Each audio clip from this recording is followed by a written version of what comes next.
असं एक झाड जे रोगप्रतिकारक शक्ती सुधारते आणि हृदयाचा धोका कमी करतो. बघितलं आहे कधी? बघायचं आहे?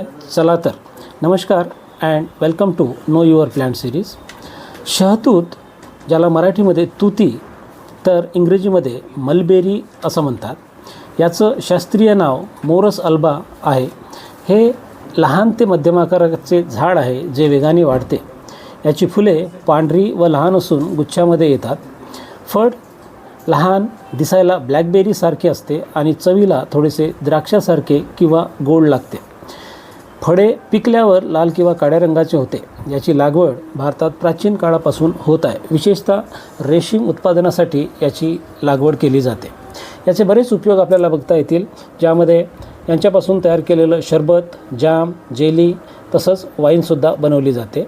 यांची पाने रेशीम किड्यांसाठी म्हणजे सिल्कवर्मसाठी खाद्य म्हणून वापरली जातात. शहतूत खाण्यासाठी तसेच औषधी गुणधर्मांसाठी देखील वापरले जाते.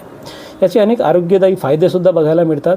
शहतूतमध्ये व्हिटॅमिन सी, लोह आणि अँटीऑक्सिडंटचा चांगला स्रोत आहे. यामध्ये फायबरचे प्रमाण जास्त असल्याने पचनासाठी ते चांगले असते. शहतूत खाल्ल्याने रोगप्रतिकारक शक्ती सुधारते आणि हृदय रोगाचा धोका हा कमी होत असतो. तर हा झाड विशेषतः महाराष्ट्रामध्ये ग्रामीण भागात सहजपणे उपलब्ध होतो.